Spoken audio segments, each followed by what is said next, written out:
Soldier finds his retired K-9 dog starving to death on the street. What happens next is shocking. "For heaven's sake, he's completely exhausted," cried veterinarian Clara when she saw Axel. "Severe malnutrition. Who did this?" Jonas clenched his fists. "Axel was my K-9. They said they'd take care of him. They'll pay for this." Later, in a dark warehouse full of tortured dogs, a thug named Hans yelled, "Who the hell are you?" Jonas, driven by rage, yelled back, "Set them free. Want to know how this dramatic fight ends and what will become of Jonas and Axel? Subscribe to our channel, like this video, and listen to the whole shocking story. The smell of damp concrete, urine, and pure despair hit Jonas as he pushed open the rusty metal door of the warehouse. Adrenaline pulsed hotly through his veins, drowning out the soft drizzle drumming on the corrugated iron roof outside. His heart pounded against his ribs, a wild beat to the quiet, heart-rending whimpers coming from within. He had a crowbar in his hand, his knuckles white with tension. This was madness, absolute madness. But he couldn't help it. Dim light from a single flickering bulb fell on rows of cramped cages. Shadows danced, distorting the outlines of the creatures within. Dogs, dozens of them. German shepherds, Malinois Labradors, many looked like the proud, strong K-9 units he'd served with. But there was no pride here, only misery. Emaciated to the bone, their fur matted and dull, their eyes hollow and filled with fear. Some weakly lifted their heads as he approached a spark of hope in their otherwise apathy. Others remained motionless, perhaps already beyond hope. A deep growl made him turn around. A man as broad as a cupboard, with a baseball bat casually slung over his shoulder, stepped out of the darkness of a corridor. His small eyes scrutinized Jonas disparagingly. "What the hell? Who are you and what are you doing here?" The voice was a harsh growl, threatening and cold. Jonas tensed every muscle. He had no time for explanations, no desire to negotiate. The sight of the suffering animals had extinguished all reason, all caution. Only rage burned within him, a cold, clear flame. "I'm here to get them out," he said, his voice barely above a whisper, but filled with unshakable determination. The man laughed scornfully. "I hardly believe that." He raised his bat. "You're not leaving this place alive, buddy." Before the man could swing, Jonas leaped forward. His years of military training took over. He parried the blow with the crowbar, the impact shaking his arms. Sparks flew. The man grunted in surprise at Jonas's speed. Jonas took advantage of the brief confusion and rammed the end of the crowbar into the man's stomach. The giant gasped and backed away. Behind him, the dogs were barking louder now, a mixture of fear and excitement. Jonas knew he didn't have much time. More men would soon appear. He had to open the cages, as many as possible. He turned to the first cage and fiddled with the latch. The metal creaked. Suddenly, a sharp pain in his shoulder. He cried out and stumbled. A second man had appeared, smaller, wirier, with a knife in his hand. Blood seeped through Jonas's jacket. The situation was becoming critical. Had he overreached? Was this desperate solo effort his end? The thought of Axel, of the promise he had made to himself, flared up inside him and banished the fear. He would not fail here, not now, not like this. The fine drizzle now pattering on the warehouse roof had also wet the cobblestone streets on the outskirts of Cologne 3 days ago. It was the evening of June 1st, 2025. A cool, unpleasant evening that blurred the streetlights in a diffuse, yellowish glow. Jonas Weber, 32, a former sergeant major and dog handler in the German armed forces, was on his way home from a casual job at a construction site. The old army jacket he wore offered little protection from the cold seeping into his bones. Since his honorable discharge 2 years ago, he had struggled to find his feet again. The camaraderie, the clear structure, the meaningful task. He sorely missed all of that. His gaze fell on a huddled figure next to an overturned trash can. At first he thought it was just a pile of rags, but then something moved, a soft whimper. He stepped closer. It was a German shepherd, black and brown, its fur matted with dirt and rain. The animal was emaciated to the bone, its ribs clearly visible beneath its thin skin. Its eyes, dull and tired, stared at him hopelessly. And then Jonas saw the scar, a small crescent-shaped scar on his left ear. His heart skipped a beat. He knew this scar. He knew this dog. "Axel," he whispered incredulously. The name escaped his lips like a prayer. He fell to his knees, the wetness of the sidewalk soaking through his pants, but he didn't care. His hands trembled as he touched the wet fur. The dog raised its head, a faint twitch running through its tail, a soft whimper, a hint of recognition in its clouded eyes. "Axel, my God, what happened to you, buddy?" Jonas's voice broke. Tears welled up in his eyes, mingling with the rain on his face. Axel, his loyal K-9 partner, with whom he had tracked down bombs in Kosovo, who had saved his life more than once. Axel, the hero who, after his retirement a year ago, had supposedly ended up in a good care center for former service dogs. Here he lay a shadow of his former self, close to starvation. Jonas didn't hesitate for a second. He carefully lifted the emaciated body. Axel weighed barely 20 kilograms. He ran through the rainwater splashing under his boots. He knew of an animal clinic 3 blocks away. He prayed it was still open. Dr. Clara Vogel, a veterinarian in her 50s, with tightly tied back hair and kind eyes, opened the door. "For heaven's sake," she cried in horror when she saw Axel. "Bring him in, quickly!" The next few hours were a nightmare. Axel received infusions and was examined. Dr. Vogel repeatedly shook her head. Severe malnutrition, dehydration. Who would do that to an animal? Her voice was filled with disgust. Jonas clenched his fists. He told her everything about Axel, their shared service, his supposed retirement at a center. They said they'd take good care of him. They promised. Anger boiled up inside him, a helpless, desperate rage. While Dr. Vogel stabilized Axel, Jonas pulled out his cell phone. He searched for information about the center that had taken over Axel. The website looked professional, full of pictures of happy dogs and promises of the best care. But as he dug deeper, he found inconsistencies, anonymous comments on forums reporting missing dogs and dubious dealings. The trigger came when he found a hidden article from a small local animal welfare organization. The article was poorly researched and full of speculation, but it did mention one name and one suspicion the center might be a front for something much worse.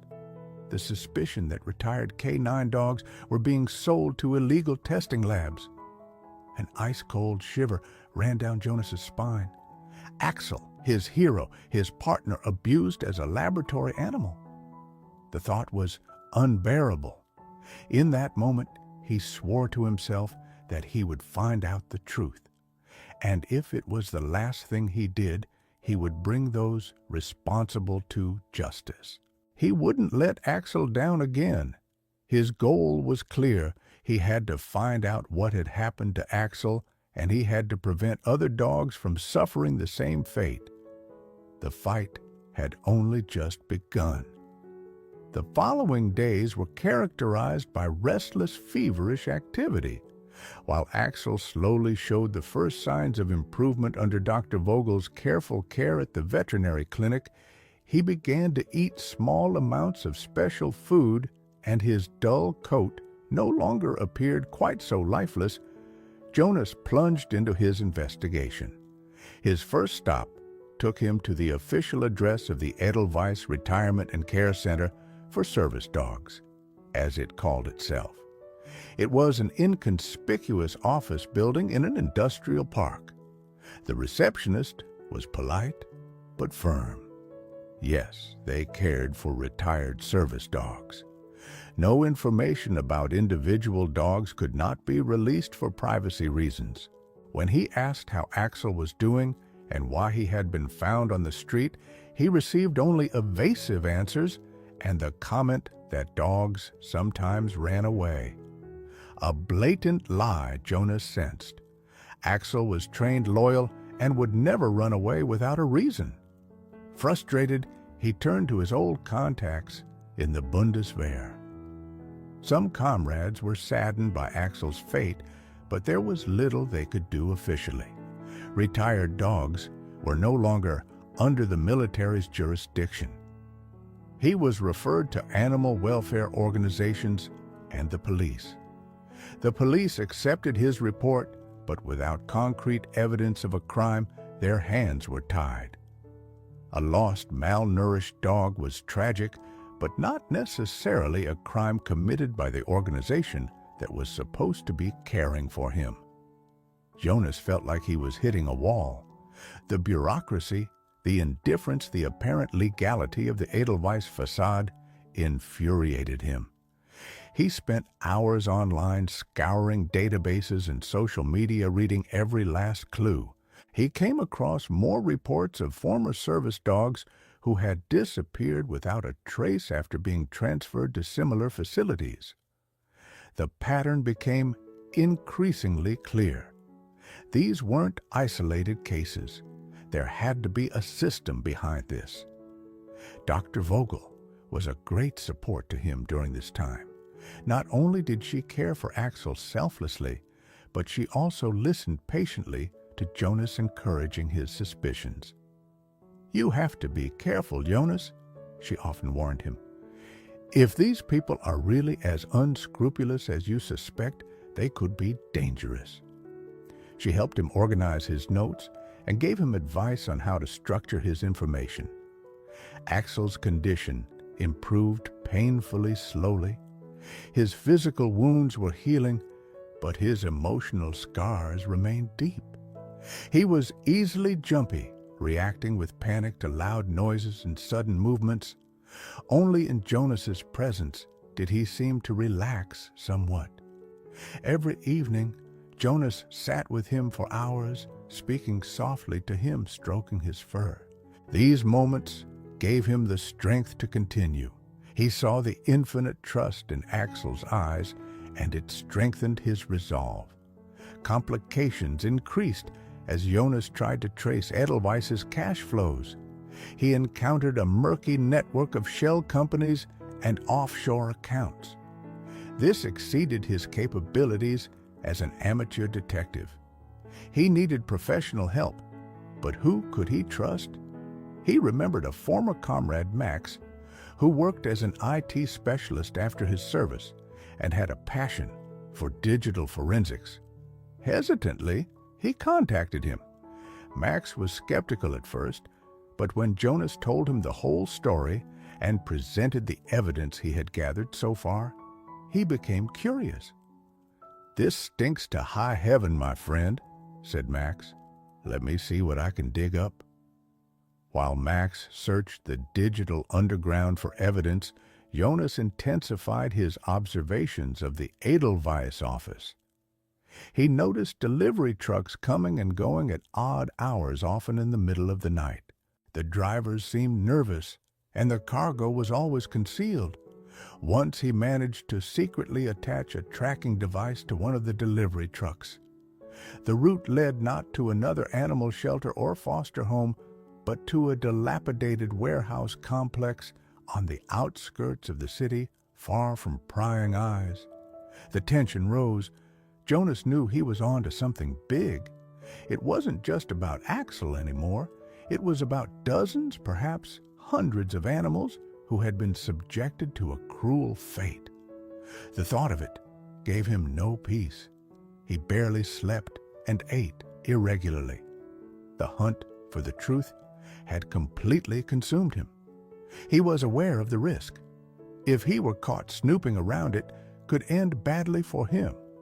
But the thought of the suffering animals and of Axel, who had entrusted him with his life, drove him on inexorably. The message from Max came in the middle of the night, an encrypted email with the subject line, "Bullseye." Jonas's eyes widened. His heart began to beat faster. Max had done it. He had hacked into the internal servers of the corporate network behind Edelweiss. What he had found was even more shocking than Jonas could have ever imagined. There were delivery lists, invoices, and internal correspondence. They documented in black and white the sale of biomaterial species, Canis lupus familiaris, various breeds former service dogs, to various pharmaceutical research institutions and private laboratories in Eastern Europe and even some non-European countries, where animal welfare laws were more lax or could be more easily circumvented. The prices were exorbitant. A retired K-9 dog, trained and robust, fetched a fortune in this cynical market. Edelweiss was just the tip of the iceberg, a collection point that maintained the appearance of legitimacy.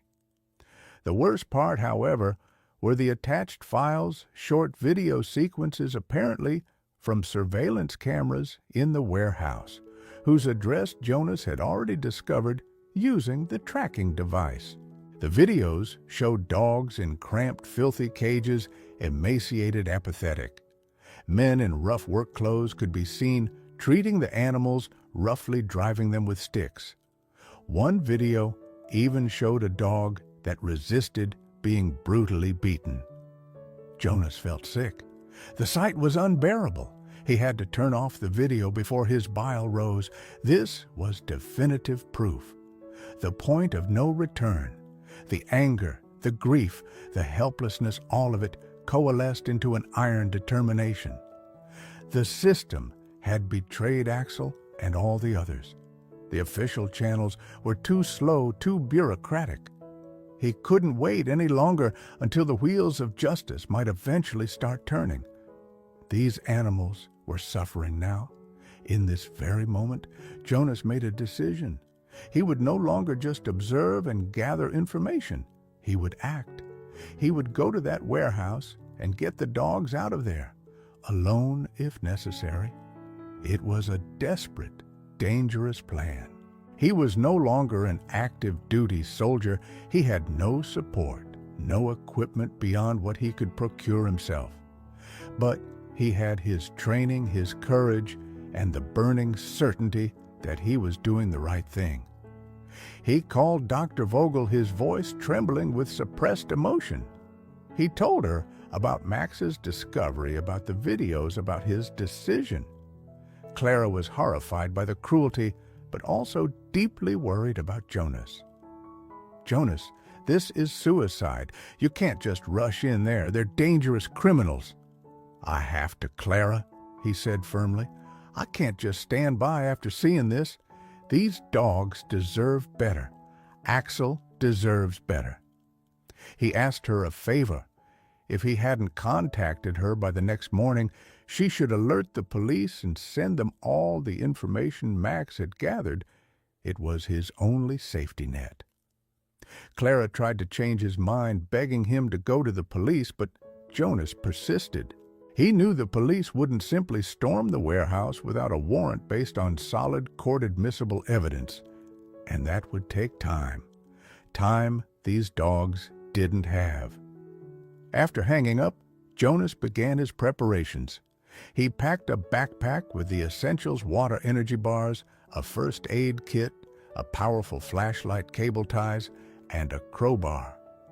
He dressed in dark, inconspicuous clothing. He tucked his old combat knife into his boot. He felt like he was about to embark on an important mission, only this time he was completely on his own. He visited Axel one last time at the animal clinic. The dog was sleeping peacefully, his breathing even. Jonas stroked his head gently. "I'll get your friends out of there, buddy," he whispered. "I promise you." The sight of the peacefully sleeping dog who had endured so much suffering gave him the final motivation he needed. He was no longer just a broken veteran searching for his place in the world. He was once again a protector, a fighter for the defenseless. He was Jonas Weber, and he had a mission. The turning point had been reached. The reactive investigator had become a proactive rescuer willing to risk everything. The drive to the warehouse complex on the outskirts of Cologne took almost an hour. The drizzle had started again, and visibility was poor. Jonas parked his old van a few hundred meters away in a dark side street to avoid attracting attention. The area was deserted, only the silhouettes of the dilapidated industrial buildings loomed eerily into the night sky. He checked his equipment once more, took a deep breath, and tried to suppress the nervousness that sat like a cold knot in his stomach.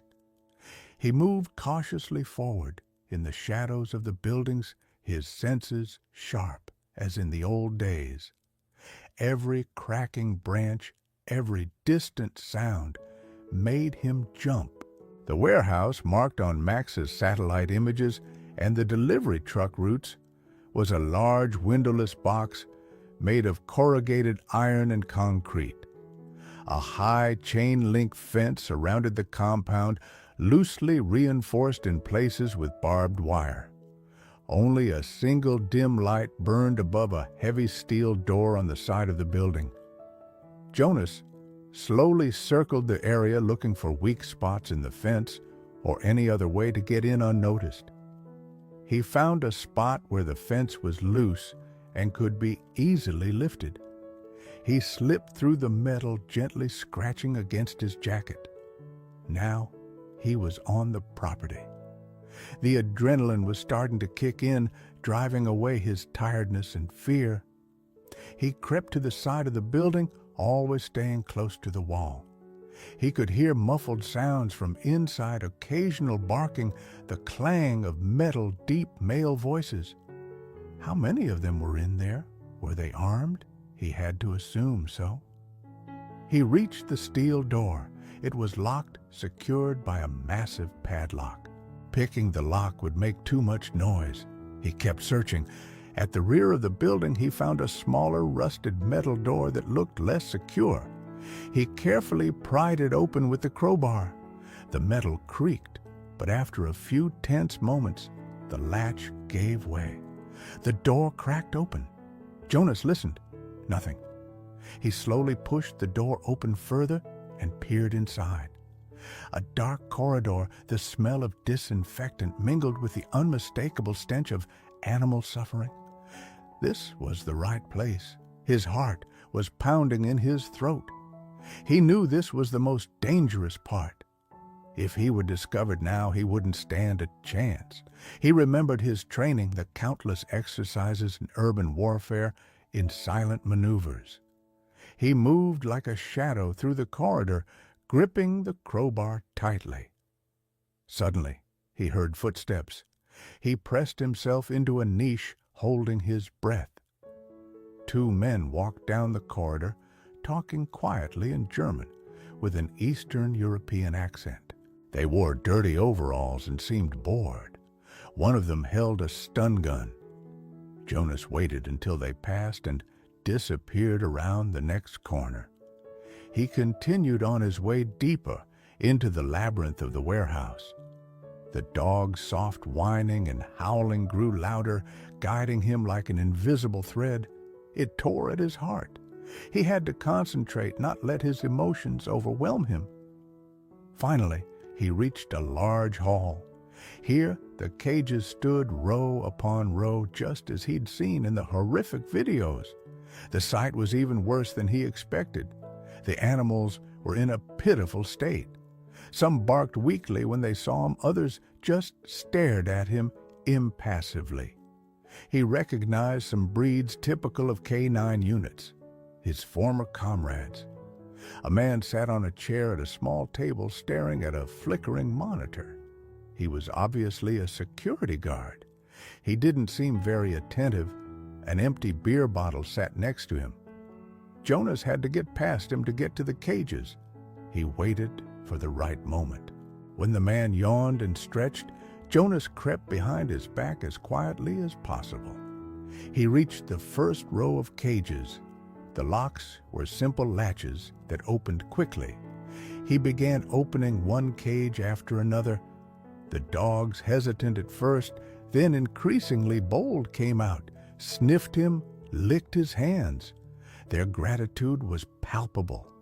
But then, as he was opening the fourth cage, he heard a scream. "Hey, what are you doing?" The guard had spotted him. He jumped up and reached for a radio on his belt. Jonas knew there was no turning back now. The confrontation was inevitable. He turned around, ready to defend himself, ready to fight for these innocent lives. The final decisive phase of his mission had begun. The path to the climax was paved, and it led directly through the confrontation with the tormentors of these animals. The guard yelled into his radio before Jonas could reach him. "Alarm intruder in Hall B. All available forces here immediately." His voice echoed off the concrete walls and mingled with the rising barks of the now freed and agitated dogs. Jonas knew he only had a few minutes before reinforcements arrived.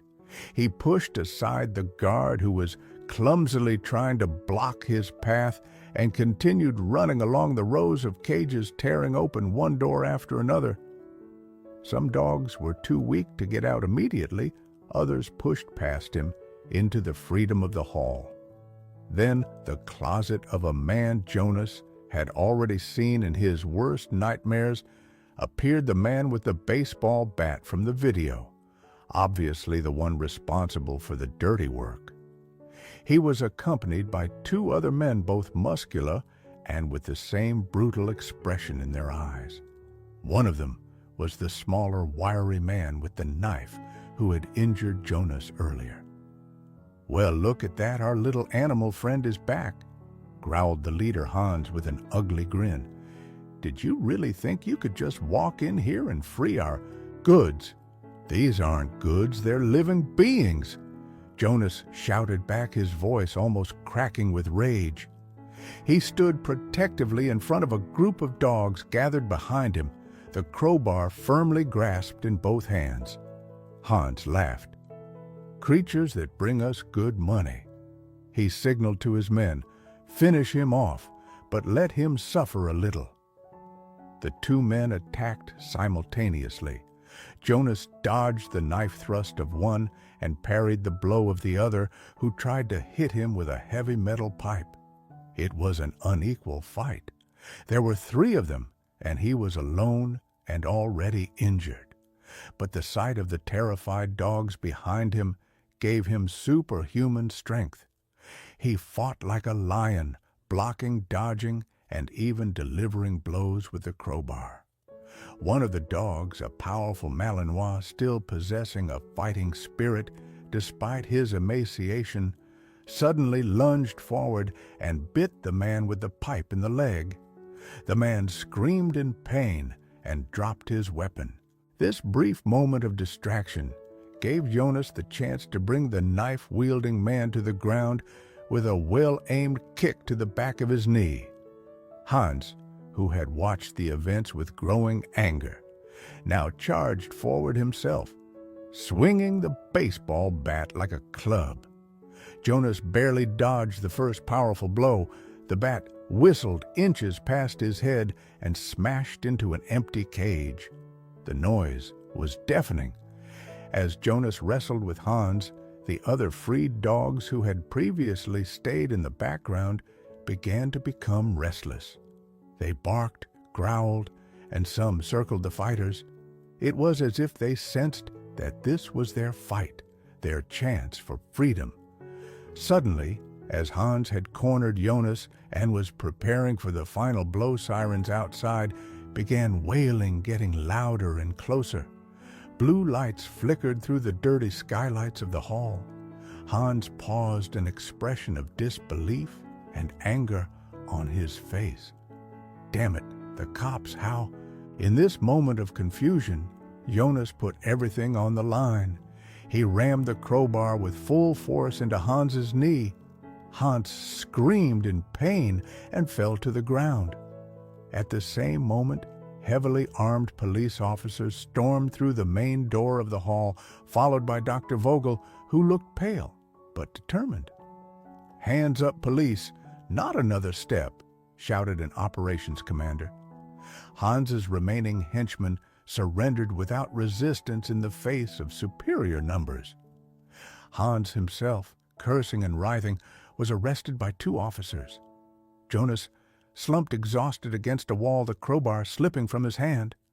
The tension fell from him, leaving behind a leaden tiredness, but also an infinite sense of relief. He had done it. The dogs were free. He looked at Dr. Vogel, who smiled at him with tears in her eyes. The chaos in the warehouse soon gave way to orderly activity. Veterinarians and volunteers from various animal welfare organizations, alerted by Dr.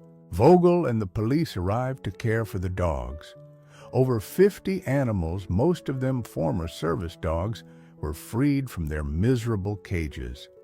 Many were in critical condition and required immediate medical attention.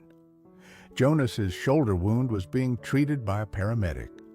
Meanwhile, he watched as the dogs were carefully examined, given water, and loaded into crates for transport to veterinary clinics and safe shelters.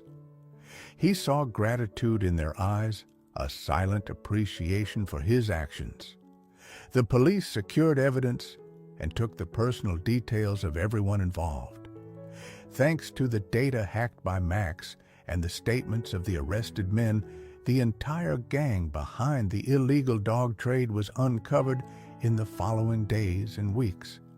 It turned out that it was an internationally operating network. The case made national headlines and caused outrage. Jonas was celebrated as a hero, even though he never saw it that way himself. He had simply done what had to be done. His illegal action, his unauthorized entry into the warehouse, was judged leniently by the authorities given the circumstances and the successful rescue of the animals. He got off with a warning and community service, which he ironically served at one of the shelters that had taken in the rescued dogs. Axel made a full recovery under Dr. Vogel's and Jonas's care. His physical wounds healed, and slowly the sparkle returned to his eyes. When he was stable enough, Jonas officially took him in. The small apartment became Axel's new loving home. The nightmares that had plagued Jonas since his return from deployment became less frequent. Caring for Axel, the shared routine of walks in the park and quiet evenings on the couch gave his life meaning again. Jonas and Axel's story touched many people. Donations for the rescued K-9 dogs and other abused animals poured in. The public attention led to tighter controls and new guidelines for the care of retired service dogs in Germany. From then on, Jonas became actively involved in animal welfare, becoming a voice for those without their own.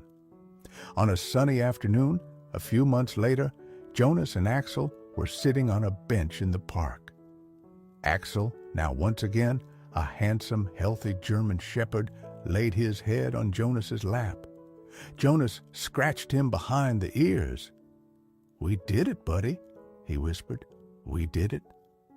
The scar on Axel's ear was still there, a silent reminder of their shared past and the long, dangerous road back to each other.